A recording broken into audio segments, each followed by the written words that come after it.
ನಮಸ್ಕಾರ ಫ್ರೆಂಡ್ಸ್. ಏನಪ್ಪ ಇವತ್ತು ಇಡ್ಲಿ ಮಾಡೋದನ್ನು ತೋರಿಸ್ತಾ ಇದ್ದಾರೆ, ವಿಡಿಯೋ ಮಾಡ್ತಾಯಿದ್ದಾರಲ್ಲ ಅಂತ ಅಂದ್ಕೊಂಡಿರ್ತಾರೆ. ಯಾಕೆ ಅಂತಂದರೆ ಇದು ನಾರ್ಮಲಾಗಿ ಎಲ್ಲರ ಮನೆ ಕೂಡ ಮಾಡತಕ್ಕಂಥದ್ದೇ. ಆದರೆ ಇವತ್ತು ನಮ್ಮ ಮನೆಯಲ್ಲಿ ರಾಗಿ ಇಡ್ಲಿಯನ್ನು ಮಾಡಿದರು. ಅದಕ್ಕೋಸ್ಕರ ಈ ವಿಡಿಯೋನ ಮಾಡಬೇಕು ಅನ್ನಿಸ್ತು. ಯಾಕೆ ಅಂತಂದರೆ ಈ ರಾಗಿ ಅನ್ನತಕ್ಕಂಥದ್ದು ತುಂಬ ಒಳ್ಳೆಯ ಒಂದು ಶಕ್ತಿ ಕೊಡತಕ್ಕಂತಹ, ಮೊದಲೆಲ್ಲ ಹಿಂದಿನ ಕಾಲದ ಜನ ಏನಿರ್ತಾಯಿದ್ರು ಅವರೆಲ್ಲರೂ ಕೂಡ ಶಕ್ತಿಯುತವಾಗಿರ್ತಾಯಿದ್ರು ಅಂತಂದರೆ ಈ ರಾಗಿನೇ ಕಾರಣ.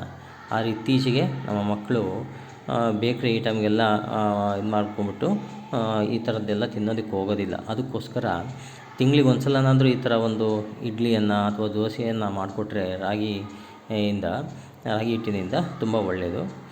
ಆದಷ್ಟು ಈ ವಿಡಿಯೋನ ಶೇರ್ ಮಾಡಿ, ಹಾಗೆ ಕಮೆಂಟ್ ಮಾಡಿ, ಹಾಗೆ ನಮ್ಮ ಪೇಜ್ನ ಫಾಲೋ ಮಾಡಿ, ಹಾಗೆ ಕೋಆಪ್ರೇಟ್ ಮಾಡಿ. ಈ ಥರದ ವೀಡಿಯೋಗಳನ್ನು ನಾನು ಮಾಡ್ತಾಯಿರ್ತೀನಿ.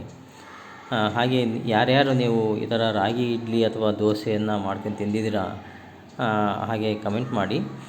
ಹಾಗೆ ಇದರಲ್ಲಿ ಉಪ್ಪಿಟ್ಟು ಕೂಡ ಮಾಡ್ತಾರೆ, ರಾಗಿ ಹಿಟ್ಟಿನಿಂದನೂ ಕೂಡ ಉಪ್ಪಿಟ್ಟು ಕೂಡ ಮಾಡ್ತಾರೆ. ನಾವು ಚಿಕ್ಕ ಹುಡುಗರಾಗಿದ್ದಾಗೆಲ್ಲ ತಿಂದಿದ್ದೀವಿ, ಇತ್ತೀಚೆಗೆ ಸ್ವಲ್ಪ ಕಡಿಮೆ ಆಗಿದೆ. ಹಾಗೆ ಯಾರಾದರೂ ಆ ಥರ ತಿಂದಿದ್ರೆ ಕಮೆಂಟ್ ಮಾಡಿ. ಆದಷ್ಟು ಈ ವಿಡಿಯೋನ ಎಲ್ಲ ಮಕ್ಕಳಿಗೂ ತೋರಿಸಿ, ಅವರು ಕೂಡ ಇಷ್ಟಪಡಲಿ ಇಂಥ ಒಂದು ಇಡ್ಲಿಯನ್ನು.